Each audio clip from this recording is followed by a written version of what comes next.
Right. Morning, everybody, and welcome to Global Intelligence Institute. I always get that wrong somewhere along the line.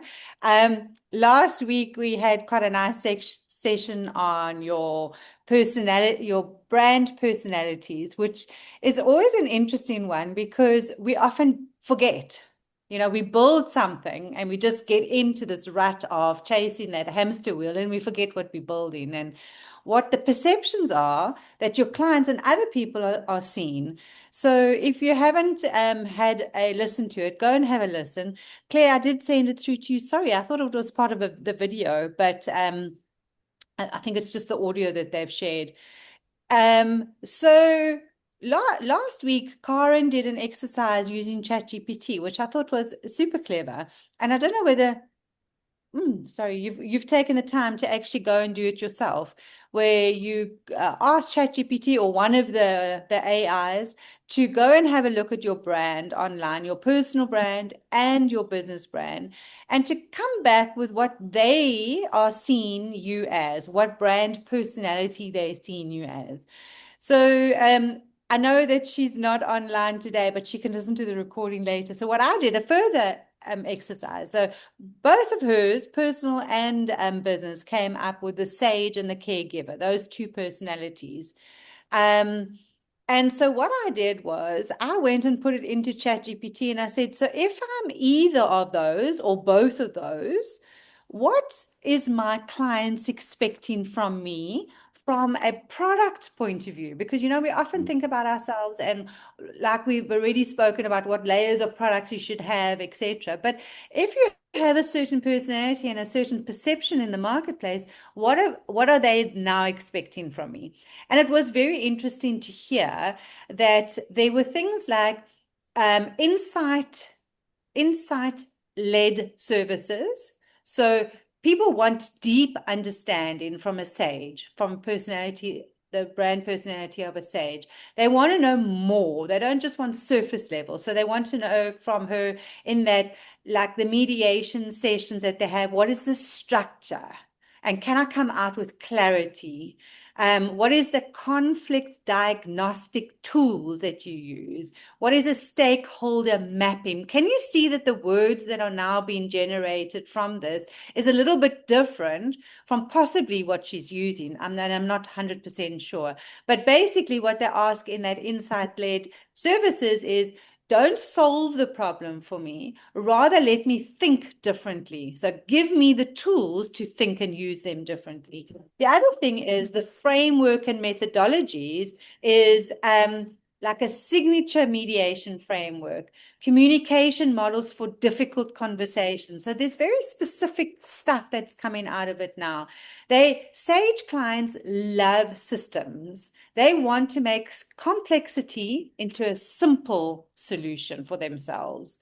The third area was an education-based products. So rather give me master classes on conflict, and then I can go and solve it myself. Corporate training programs, workshops on how to navigate difficult communications. Can you see how it's changing? It's like morphing more into like another layer of knowledge that needs to be shared. And ultimately, what will come from it is thought leadership. So she can develop a whole thought leadership content program. She can then put them onto retainers. She can have a whole lot of diagnostic tools.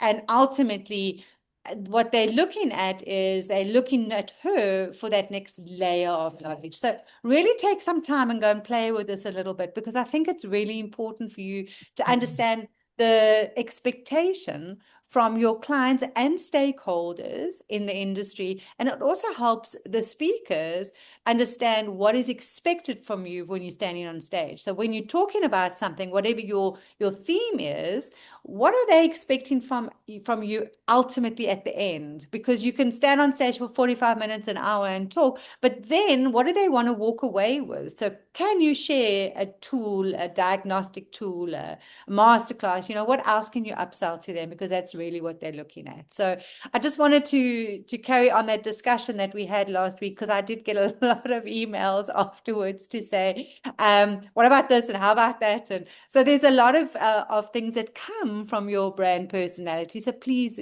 be vigilant and go and have a look and go and see. No worries, Bill. I see your message. I hope you can hear us fine. So I'm going to continue this conversation a little bit more, and I want to show you, if I'm talking about a brand, what does that really mean? So let's see if I can get my screen sharing right. But maybe not to start with. Just give me 2 seconds. When you look at, people talk about a brand or a business, and most of the time we're not really sure what we're talking about. And that's really what I want you to push the boundaries a little bit more about now. Okay, so when we look at a brand, we're not just looking at your logo anymore. We're looking at way more than what that is. So a brand starts with what your strategy is in your business. And that's where your personality is. So you've got to decide, what do you want people to understand about you and your business specifically? Then it comes into things like your story and your identity. So now you start splitting it a little bit. Your story then is all about your vision and your mission and your marketing. Your identity is more about your logo and your collateral. Can you see how it starts filtering down? So your vision, mission, your voice, your marketing all goes into press, into advertising and social media. And can you please notice that social media is only one aspect and not the entirety, because that's where we often get wrong. We just assume that if we put some posts on social media that we've done, but it's not. Social media is one area, but from social media, it's what is your content and what is the engagement. If you're not getting engagement, your content is not right for your audience. What are you doing from an advertising point of view? Because we can't only just do marketing. So are you doing online or offline marketing? And advertising? What about a charity aspect? Do you have? In South Africa, most corporates work with 1% of their profit towards charity, which is a really nice metric to use, because if you're not making profit, you can't have charity. So you need to start looking at, what is your percentage of your profit that sits there. And that includes your time. Time is part of that 1% profit when you get to charity. Then on the identity side, it's your logo and your collateral, and that can be from business cards and stationery and letterheads and pamphlets and whatever kind of collateral you have. And logo goes into your website, your social media, your SEO, your emails, your blogs, everything that you write on. Does that make sense? So branding is a bigger picture than just a social media post. And that all comes back to what your personality is and what it is that you build in. So, and as we saw last week, sometimes we build a brand, but we don't get the personality right, or we don't get what we really want the perception to be right. And then you have to really start looking at it again. So any questions when it comes to really thinking about where you sit with your branding right now? Or are you all clear? You're all like spot on. Your branding is like waiting for everybody to see it. Can I jump in? Of course. Yeah, so we did follow last week, and actually doing this exercise actually with our four brands actually today. And we're just finishing this morning. I've been up since 5 just to finish that presentation. So I'd love to share it with you later on, Diane. But it's actually, once you've got it into a visual, and maybe it's because I'm very, very visual as well, it's a lot easier to understand how your brand interlink with everything else. And then it's just it's that consistency, I think, in your message, that you need to be very consistent.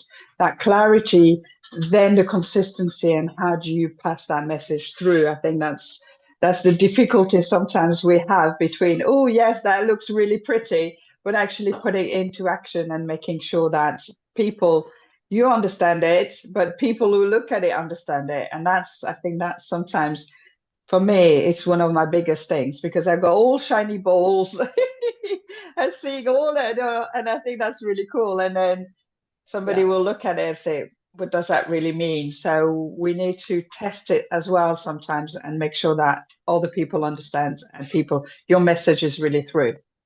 Yeah, 100%. And I think that becomes so important because there is lots of bright, shiny objects out there. There is all this excitement. And as entrepreneurs and business owners, we look for something new and different and exciting and whatever. But the boring businesses are the ones that are making money. I just want to put it out there and say that sometimes we have to take a step back from the shiny, bright objects.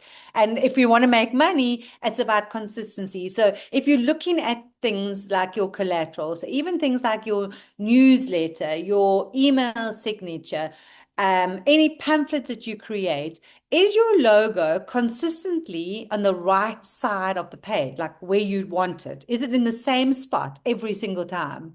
Because if you're changing directions of where your logo is going to be, you're confusing people.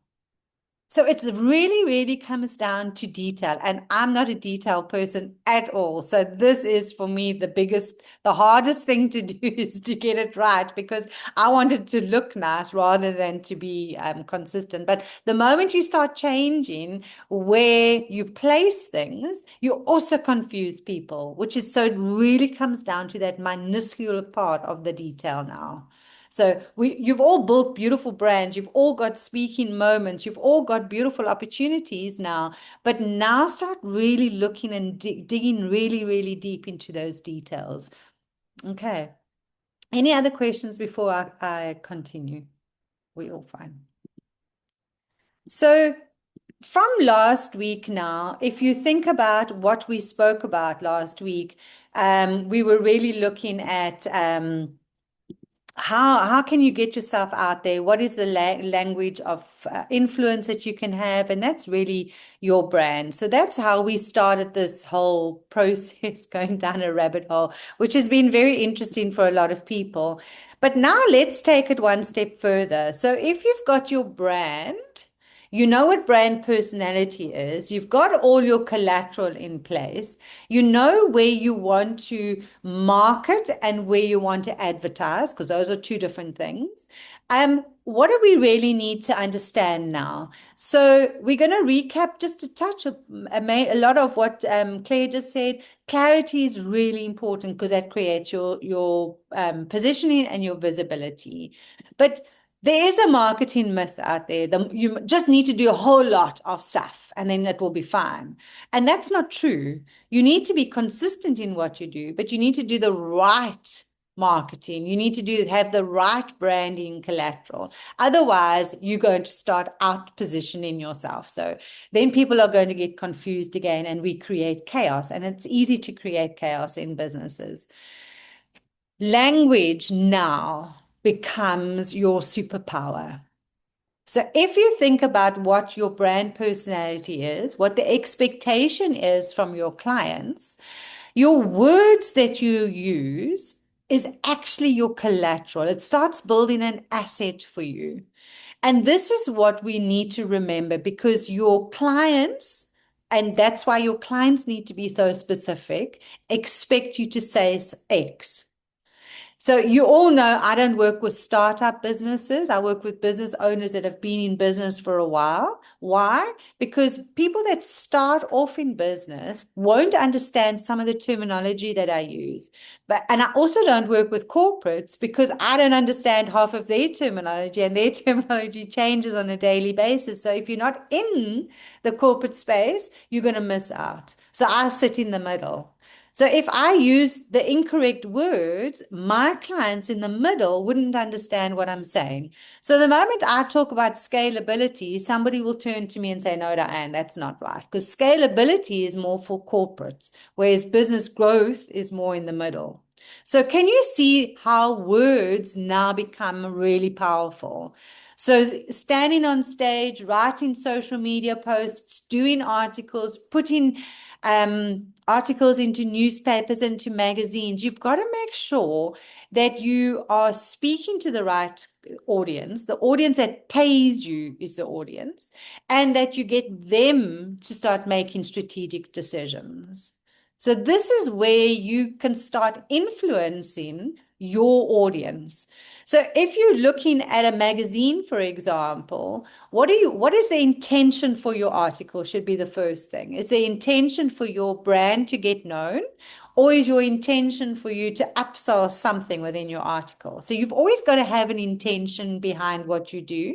Then you've got to know who's going to be reading it, and always speak to who your client is, the person that's paying you, or the person that you want to pay you. And then you want to drive them into a way that they make a certain decision, a strategic decision. So for me, it would be about, how are you thinking in business? At the moment, there's a lot of people talking about it's been a hard year. So I want to change that narrative. Why is it a hard year? Let's unpack this slowly. Is it because the first quarter of every year is a hard quarter because we're getting into the flow of the year? We're trying to understand what the new trends are. We haven't done enough research prior, etc. So if you start looking at it, you can start unpacking things in a different way. And that the influence would be to now flip it on its head and start adding a positive spin to it. So that would be the influence that I would want out of an article, or online, or on radio, or standing on stage, etc. So what is the specific thing that you want to influence your clients to do when you write something? Is the question that you need to keep asking yourself. And are you doing that when you do a social media post? Are you doing that when you write an article? Are you doing that when you're standing on stage, etc.? And then, why are people not buying from you? So do you have enough leads coming in, would be the first question. And then, is it just because you are confusing them? So if you've got clients coming in, they're already interested in what you do and what you're saying, but is that message that you're giving them unclear? Or is it just that you haven't given them a call to action? Because that's often what we do to ourselves. When we post something, when we write articles, etc., we never then say to them, okay, but you can work with me, because now they're listening to you. We never give them a call to action, like email me, go and put your name on my database and get a free ebook, or whatever you've got and whatever your process is. So remember, we spoke about the different layers of the pyramid of your product offering that you've got. Each layer is also expecting you to use different language, because if you're going to do a free option, which is, part of your charity work, free, just remember that word, free, charity, it's not business, then there you're wanting to attract your ideal client in some form. The next level is where you want to start building credibility. And then you start really selling, is the next layer. So there you want to now start talking about transformation. What have you done in the past? Have you worked with clients? What have you achieved for them or on their behalf? Then how do you get into that premium space, etc.? So each level, the way you put the words together needs to start changing, because you start attracting the client to climb the ladder with you, to go on that journey with you. So your words would start changing along the way. So really make sure that you have 3 levels of content, whether it's social media, whether it's in newspapers, whether it's full advertising, it doesn't matter. But you need to have something that shows your authority or talks about your authority. You need to have something that's relatable to your clientele. And then you need to have something that's a conversion. So something like that's a call to action. So I learned when I did a speaker course, care, believe, know, do. And that was not with Mike and Landy. It was with another group in South Africa, a global group, which was amazing. But for me, that was a very simple formula to use. Care, get your audience to care about what you're about to say. So you need to start relating to them almost instantaneously. Get them to believe in you. So that's where your authority comes. Get them to believe, believe, know. Now, what do you want them to know? So give them information, some form of information. And then what do you want them to do? Do you want them to buy something from you? Do you want them to jump on a call for you? Do you want them to refer somebody to you? So you've got to have those four continuously looping in everything that you do. Does that make sense? So when you're looking at words, make sure that you know which level of product offering you're talking about, and then have those four at least part of it. Questions? You're all very quiet again. So, Diane, so just getting back to what I was speaking about before, in terms of the audience that I'll be talking to. Yeah. So, I was thinking about your kind of experience and your focus, where you're talking to the people in the middle, not the startups, not the corporates. Now, I'll be straddling the two. Do I need to choose one and focus on that? Because I can also see a confusing message coming out Absolutely. If I don't target it in the right way, because there will be corporates there, and there will be let's call them mid-tier contractors who are privately owned and don't operate in a corporate way. So who out of those two groups would pay you money to do something else afterwards? Both. No. Who will pay you money? Who will pay you the most amount of money with no hassle, no influence on probably the corporates, the mid-tier guys will, they focused on putting their money in the actual doing, whereas corporates are more interested in building their teams to deliver what they want for their shareholders. So that answers your questions. Always focus on the person that's going to pay you money, but the most amount of money, because you are going to pick up other people along the way. But whoever is, and my philosophy is always, who's going to pay you the most money in the shortest period of time and use the least amount of your time. And that's whoever that is, that's who you focus on, because you don't want the person phoning you at midnight and hounding you as well. So it needs to be the easy client almost, because that's who you're talking to, because that's where you can pick up great business from. Right. Yeah. Thank you. Sure. May I ask something? Yeah, of course. From my point of view, I'm at a stage in life where I'm actually kind of winding it down. I find I'm targeting clients that give me the most amount of enjoyment, still pay me very, very well, work in exactly the area where it just flows through me. And, I could earn a lot more if I worked a lot harder, but then that's not the point. So, there are obviously other criteria other than just the money if you're up to going and getting them. And I'm just wondering with Gavin, because some of this is around perhaps framing. Maybe there are people in that mid-tier that desperately want to be corporate. So it could be that there is a level there that you could find that other people are not in. Everybody's going, I'm either corporate or I'm mid-tier, but you could be that person that makes mid-tier into corporate, in which case you can, from a branding point of view, find quite a nice unique niche that allows you to be different. So just some thoughts. Yeah, thank you for that. The other side of the coin, which has just come to mind as well, is the interaction. I'm talking about the whole industry as a whole, but it's more on the formalized side of industry. So it's the construction of infrastructure. But I'll be straddling government as well, and trying to get the two minds to meet is a challenge in the best of times. But it's about positioning it so that I'm almost out of the industry, but in the industry.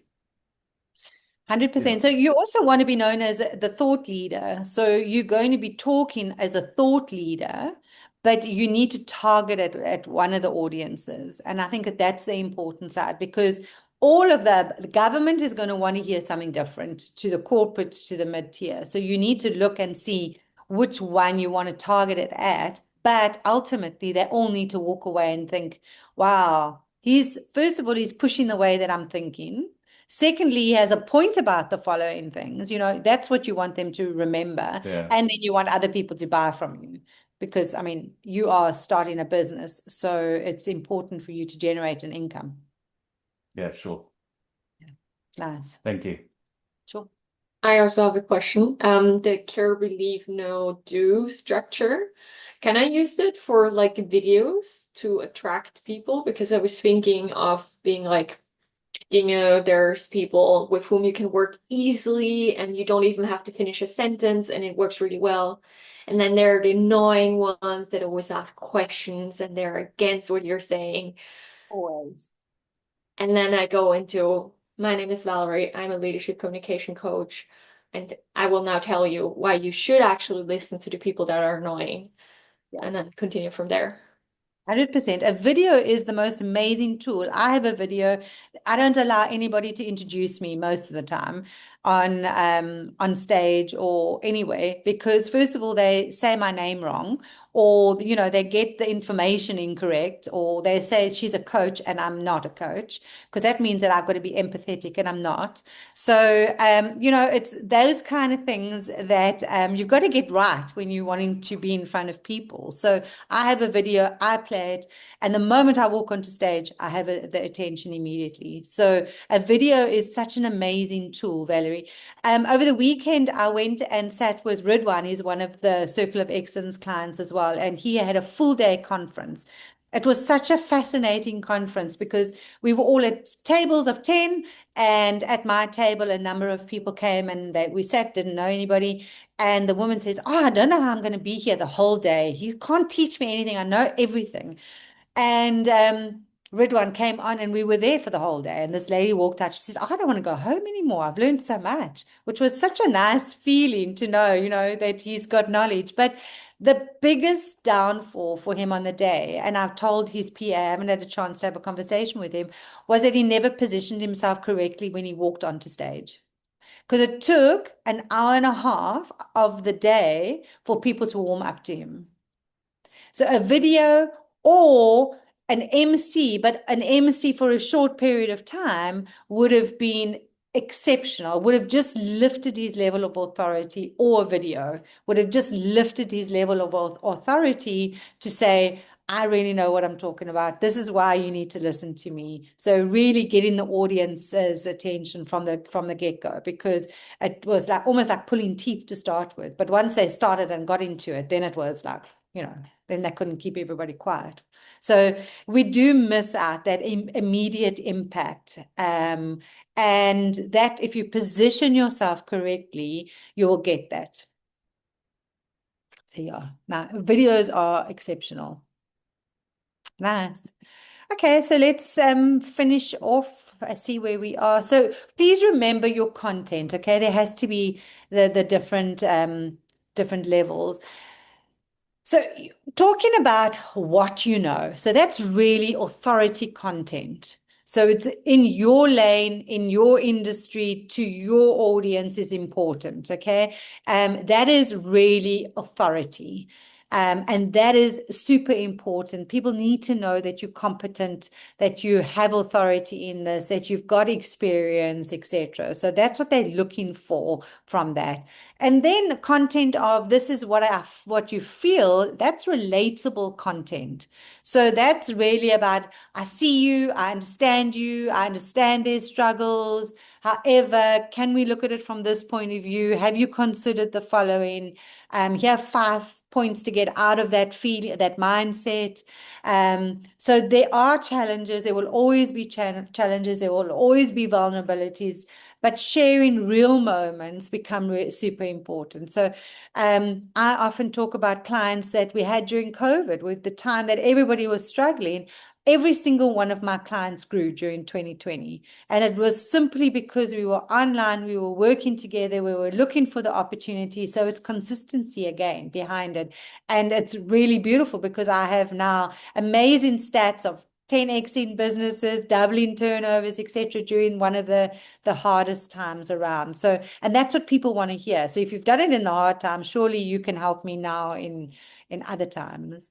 And then conversion content is really about answering questions that your clients, so those questions, Valerie, that you spoke about, you can answer them already before they even asked, physically asked. You can be talking about them. You can start telling them, well, I can actually help you with the following. Have you considered the following when you are going to ask me the next question? You know, these are often frequently asked questions, but I'd like to talk to you about it from my viewpoint, etc. And this is how I can help you. So it's very important to answer questions that your clients are going to have for you in some form of content that people can see, okay, she knows what she's talking about. She can actually help me. Now let's sign up. So shifting our language becomes important as we say, I can offer you the following, but I will ensure that I 10x your business is two different things. So you've got to understand where your clients are coming from. So they've often heard, I've got this to offer you, buy this from me. But they are starting to hear now different people saying, I will help you. I can guarantee this. I have references for, and that changes the perception of a lot of your clients. So it's all about the wording again. Wording is really important right now. And then the psychology behind your buyer is they need to be understood. So they need to feel that you understanding them. They need to feel that you totally get their problem. They need to have certainty that there's confidence in your solution. So that's why everybody on the Circle of Excellence, when you work with Lundy and you do your blueprint, that helps the certainty, okay? It really shows that there's a scientific process that you've gone through, or even if you do infographics. An infographic says step 1, step 2, step 3. People can then think scientific process, etc. becomes important. So that helps you build a solution that really works, or showcases a solution that works. And then they want to feel safe. They want to be assured that they've chosen the right direction. And sometimes you can't help it. If they're not going to do the work, then they're not going to feel safe. And sometimes they need to move on. But most of the time, if you get these 3 things right, you then gain your client, and you can often move these clients into retainers going forward. So your visibility formula, if you're building content on social media and LinkedIn, which is one of the big drivers at the moment for business, the 3, the authority, the story, and your offer, which is the same things as what we've spoken about. Those are really nice because it shows people that there's a consistency behind what you're doing. But what we often do wrong, we assume that our audience know what to do next. We assume that they're going to get in contact with us or message us. But if you don't give them an email address, or you don't give them a link in how to contact you, or where to buy a product from, or how to sign you up as a speaker, or etc., then how are they ever going to do it? So it becomes important for you to show them, click here. And it's normally one click to somewhere. And that's an easier customer journey. There's not a lot of obstacles in the way. There's not blockages in the way. You want it to be easy. Leave your money here, pay here, sign me up, book my date, etc. But you've got to be clear what you want them to do. So some soft call to actions is when you're engaging with your audience and you're asking them what's your biggest challenge, or save this for later because you know you're going to need it. Whereas a direct call to action is book your call today, DM me when you're ready, click the link to join, etc.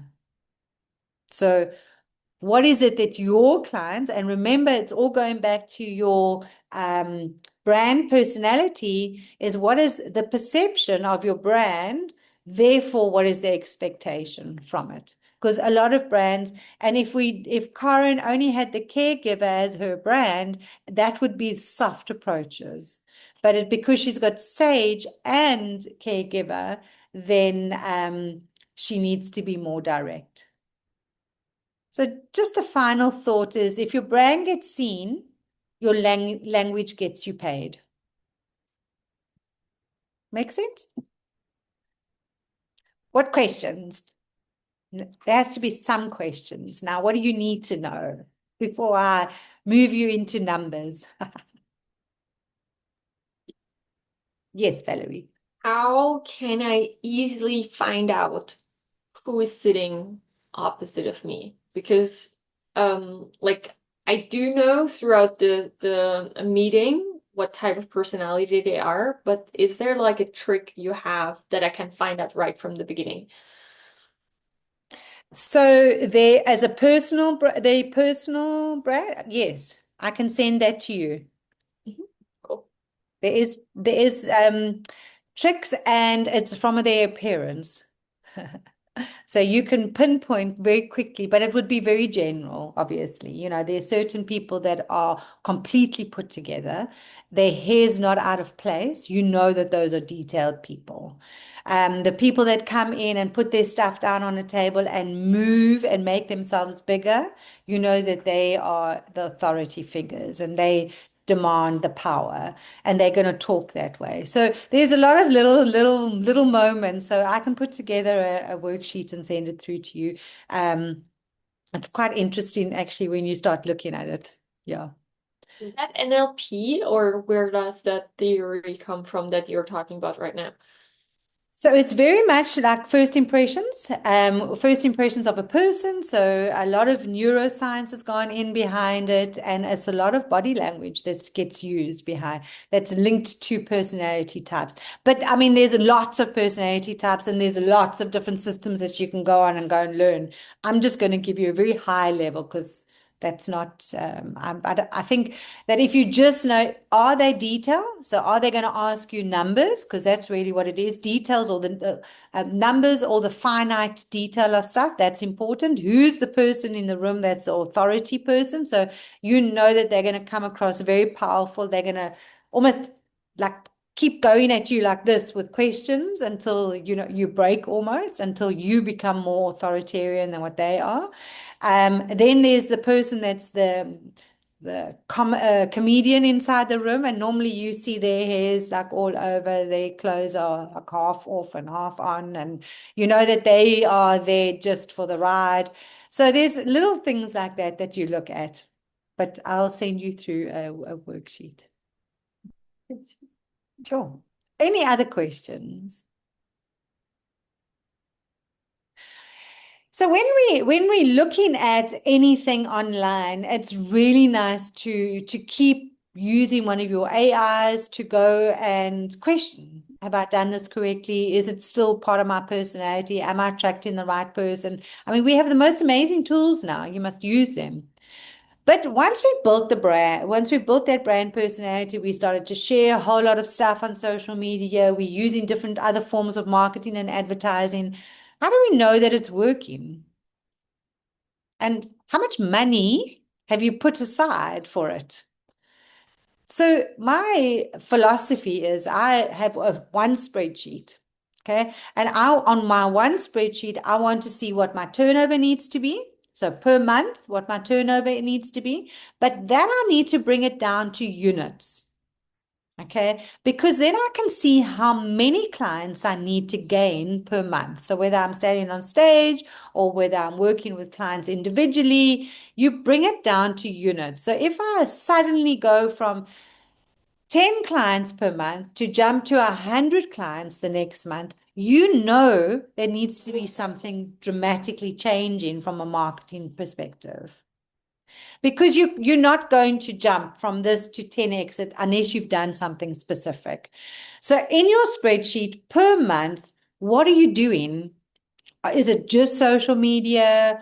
Are you attending expos? When are you traveling? Who are those major meetings that you're having? And you need to list it underneath per month so that you can start tracking what it is that you're doing. And then each one needs to have an ROI. How much money did you spend on it? And what did you gain from it? And that's all on one spreadsheet. Okay, so you can see whether, does social media really work for me? Am I spending all this amount of time writing these articles, etc., and I'm getting nothing back from it? Or is that part of visibility, which often, and let me put it out there, is going to be your visibility. So people watch. They want to see consistency. They want to see what you're talking about. They don't often comment, and very few purchase at that point. Because remember, every single one of your clients needs to see you 7 times. So whether they see you 7 times on the same platform or whether they see you somewhere else, it becomes super important now for you. So you need to start tracking. So you need to track what are you going to be doing in the month, okay, from getting your brand out there, and then what has happened, which one of them has worked, and you will start understanding that there's a common thread because your clientele will dictate to you what you should be doing. So is it that you need to be having 3 referrals, 3 coffee meetings a week, in-person discussions, or is it that you can just put it on social media? And that's important. That's for you now to work out because your client, your brand, it all dictates what you should be doing and where you should be doing it. We know the more AI comes into play, the more the human needs interaction. Okay, so keep remembering that. Gaining new clients right now is people want coffee dates or they want meetings, they want in person. But with the way that the gas and petrol and diesel prices are going, that's going to become very rare to secure. Because with the wars going on, the prices are changing, you're going to start seeing less and less of that. So if you can be the anomaly of it, you'll gain clients quicker. So the moment you change direction to the rest of everybody, that's when you pick up your clients. Does that make sense? Okay, so in-person events are important. People want to see you, they want to touch you, they want to give you hugs, they want to laugh with you, they want to have conversations. Is really important. Social media is for consistency. People just want to see what you're doing, they want to stalk you, they want to know that you're out and about, they want to know that you're meeting the right people, etc. And then obviously there's being on radio, being in magazines, being in newspapers in certain places, becoming important because that then sends you to the next level of thought leader. So Gavin, right now, you need to get into some of the construction magazines. You should be writing articles about some of the areas that you might be talking about going forward. Yeah. And all the development releases that they have, your brand should be around there. People should see that you either supporting them or not. It doesn't matter, but you should be around. Oh. Right, questions, everybody. What does your brand look like? Are you marketing it correctly? Is your client's expectations being fulfilled? Is your bank account full?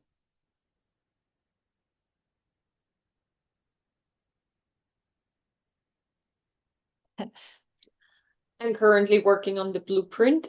So the thing I usually did so far was that I was reactive. So I would never be like, this is what I'm doing. I would rather be like, what do you need? And that worked really well because they usually always needed something if they already talked to me, which was great if I got referrals, because then I would just, reactively do what they wanted. But it was really hard to communicate what I'm doing to other people because I'm like, I do what you want. And so I'm turning this, and right now I'm developing this blueprint where I'm actually just summarizing everything I've done for all the other clients, which they really liked. And I think that will help me to position myself a lot better. And I also came up with a really good graphic that we're playing around with, that kind of like goes through the entire thing. And yeah, it's developing, so it's not ready yet. So I won't share it like Claire will, but I will share it. I hopefully in a couple of weeks. Yeah. And then I would love to have some feedback. Awesome. Fantastic. Well done. I think, you know, we underestimate what the blueprint can do for us. It's such a conversation starter because from that, you can still ask the question, what can I do for you? But you can showcase, this is what I've done. This is how I've done it. This is the process that I use. And that elevates you already to the next level. And often, Valerie, some of the things that you've already done for people, most of the other people need. So it stops you from reinventing the wheel every time, and it gives you back time, because if every single client came to you every time and said, this is what I need, and then you had to start a whole new program or develop a whole new thing, it's very time consuming. Whereas now you've got all of those in place already. So it's easy to sell them now, or it's easier to sell them now rather. And you can always add to it along the way, but try and use what you currently have, which will save you time from building new. Yeah, fantastic. And also in that, once you've designed your blueprint, do a couple of infographics. So if you're looking at your blueprint and there's certain areas of your blueprint or certain programs within your blueprint, take them out and then do a couple of infographics, because that's also a great conversation starter. People want to know, what are you going to do? How are you going to do it with me? How long is it going to take? How many steps are there? What is the outcome, etc.? And that's really nice on a infographic. Okay, nice one. Very cool. Anybody else with any other questions that we've got? So your homework, isn't that nice? Your homework is to go back and have a look at the brand personalities. Which one do you want to have the perception from your clients? Go and check and see whether it actually is happening from an AI perspective. What do they believe? And you can ask your clients too. You know, I mean, you've got clients, so you can ask them, what do you believe that I am, if they understand that. Then have a look and see, well, if it's that brand personality, what is the expectation from an offering point of view? What are they really expecting me to offer them now? So as we saw with the example of Karen, it's next level stuff that she needs to offer. She can't just come in and say, I'm going to mediate for you. She can have a whole bouquet of offerings, okay? And then from there, look at your total brand collateral, everything within the brand. What have you done? How's the consistency with it? What needs to be tweaked now?